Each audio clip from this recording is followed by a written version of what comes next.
Welcome to this deep dive. Today, we're looking at a pretty intense period. Idi Amin Dada's rule in Uganda, running from 71 to 79. Yeah, it's a time marked by, well, extreme brutality, but also a lot of controversy. We've gathered a lot of material to try and unpack it. Right, and our goal here is really to get to the heart of his reign, understand its key features, and, why it still resonates today. Exactly. It's a story that needs careful handling, looking at the impact on Uganda. Absolutely. And Amin himself, Hmm. what a character. He had these grandiose titles, didn't he? Yeah. Like Conqueror of the British Empire. Oh, yeah. And president for life, things like that. It's such a stark contrast, those Yeah. titles versus the horrifying reality of his leadership. It really is. Those titles were part of this carefully constructed, almost bizarre public image, a cult of personality. Definitely. Okay, so before the titles, where did he come from? Humble beginnings, right? Yeah, born in a small village, he joined the British colonial army back in 1946. And he rose through the ranks pretty fast. He did, yeah. Became a sergeant major, and even back then, apparently there were, well, let's call them foreshadowings, hints of the brutality to come. Hmm. So that military background is key. Definitely shaped him. And he was involved in the independence struggle, too, in the 60s. Which was a pretty chaotic time for Uganda, politically speaking, after independence in 62. Very unstable. Yeah, that post-independence period, lots of power struggles, political turmoil. It really set the scene. For someone like Amin to step in. Precisely. The conditions were, you could say, ripe for it. And then came the coup, 1971. That's right. Milton Obote, the president at the time, was out of the country at a conference in Singapore. And Amin saw his chance. He did. Launched a military coup d'etat. It was swift, decisive, and really born out of that existing power struggle and general unrest. A classic military takeover. Textbook example, really. A sudden, illegal seizure of power showed his ambition early on. So, okay, he grabs power. What's the first thing he does? He moves fast, Yeah. really fast, to consolidate his authority. And not through, building consensus. No, it was primarily through fear. Violence, intimidation, that was the main tool. Wow. Just dismantling opposition right away. Exactly. Establishing his dominance very quickly and very brutally. And then came that cult of personality we mentioned, those titles. Last King of Scotland. Where did that come from? Pure self-aggrandizement. It tells you so much about his ego, doesn't it? It really does. And state propaganda just ran with it, portraying him as a liberator. Oh, absolutely. The narrative was he freed Uganda from colonialism. He's the nation's savior. Standard authoritarian playbook in a way. But amplified, it sounds like. Definitely amplified. And that image was crucial, especially early on, to justify what he was doing. And then 1977, he makes it official. President for life. Yeah. That declaration really hammered it home. No more pretense of democracy or limited terms. This was absolute control. And he built this control on loyalty, Yeah. right? Particularly from his own ethnic group. Very much so. He relied heavily on loyalists, and yes, especially from his own Kakwa ethnic background. The policy started favoring his supporters. Absolutely. Which naturally created huge divisions within the country. Deep resentment among other ethnic groups who felt marginalized or targeted. Which brings us to the darkest part. Mm-hmm. The reign of terror. The human rights abuses. Oh, this is really the core of his legacy, unfortunately. Widespread violence, constant fear, just horrific abuses. The numbers. Estimates are around 300,000 executions. That's the figure most cited, yes. Around 300,000 people killed during his 8 years. Just let that sink in. And who were the targets? Anyone seen as a threat, political opponents, of course, but also intellectuals, judges, military officers suspected of disloyalty, religious leaders, and, as we mentioned, specific ethnic minorities. They were systematic. Very, and carried out with extreme brutality. He had his personal army, the Loyalists, who were notorious. What kind of tactics are we talking about? Extrajudicial killings were common, targeting not just individuals, but their families, too.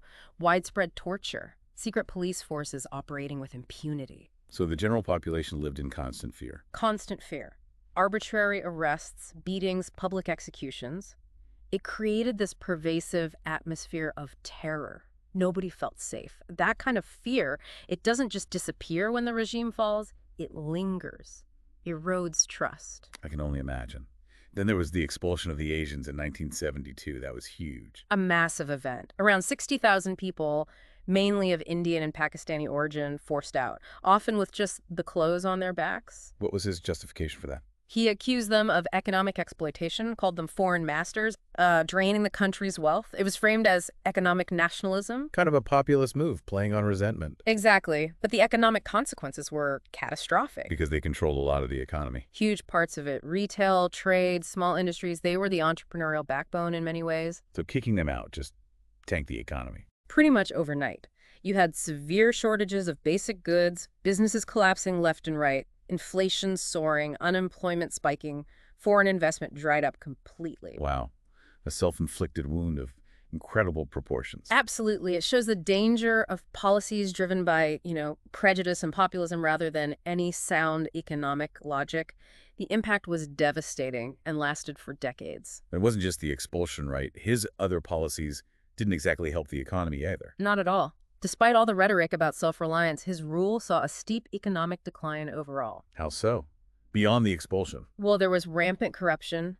Misappropriation of public funds was standard practice. Foreign aid often just vanished or was squandered. And Amin himself lived pretty lavishly. Oh, yes. Huge spending on the military, on personal palaces, extravagant projects, while basic infrastructure, roads, hospitals, schools just crumbled. So corruption, mismanagement, and then the international isolation must have picked in too. Definitely. His erratic behavior, the inflammatory statements supporting rogue regimes, it alienated almost everyone. Diplomatic ties cut, Yeah. foreign businesses leaving. All of the above. Uganda became increasingly isolated, which just squeezed the economy even further. Cut off trade, aid, investment. It's a bleak picture. And we need to talk more about the torture, the sheer brutality of the state apparatus. Yes, it was systematic. Detention centers were notorious. Appalling conditions, routine torture. The details that have emerged are just sickening. Truly horrific. Mutilation of the victims was common. Bodies often dumped in rivers like the Nile or in mass graves. Just utter disregard for human life and dignity. And this brutality wasn't just for show, it was deeply tied to Amin's paranoia. Absolutely. As his rule went on, his paranoia seemed to grow. He saw plots everywhere. Leading to purges, even within his own inner circle. Yes, purges within the military, within the government. High-ranking officials, even those once close to him, could be accused of thwarting and executed. Sometimes, reportedly, by Amin himself. So that fear we talked about earlier, it extended right to the top. Pervasive fear. Nobody was immune from the potential for arbitrary arrest, torture, or execution. And the military was the instrument of this fear, but also a source of instability for Amin himself. Exactly. The military kept him in power, suppressed dissent brutally, but he never fully trusted them. Why not? Well, he came to power via a coup, so he was always wary of someone doing the same to him. His relationship with his officers was volatile, lots of suspicion, So he kept shuffling them around. constantly replacing officers, especially in key positions, and as we said, increasingly favoring people from his own Kakwa ethnic group, hoping that would ensure loyalty.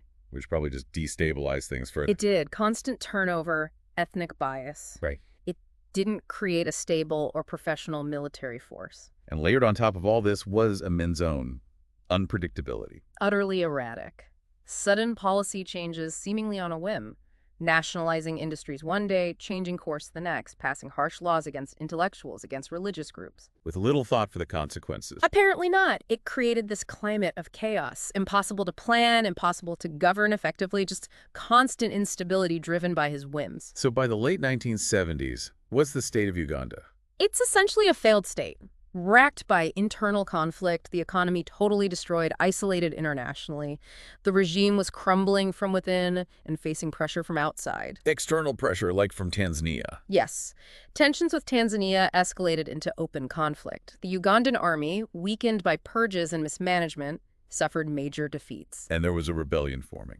A growing rebellion of Ugandan exiles, crucially backed by the Tanzanian military. They started making serious headway. And that was the end for Amin. That was the tipping point. In April 1979, after prolonged fighting and with Kampala under threat, Amin fled the country. Leaving behind chaos. Utter devastation, a country scarred physically, economically, psychologically. And he himself never faced justice. Never. He found asylum first in Libya, then eventually settled in Saudi Arabia, lived there until his death in 2003. Wow. So looking back, what is the legacy? It sounds overwhelmingly negative, but is there any other side to it? Well, it's still debated, believe it or not. Some supporters, though few, try to frame him as an anti-imperialist figure, someone who stood up for African pride. But that's hard to square with the facts, isn't it? Extremely hard. The overwhelming evidence points to horrific, large-scale human rights abuses. The sheer scale of the killing and suffering under his rule really overshadows any attempt to paint him positively. The human cost.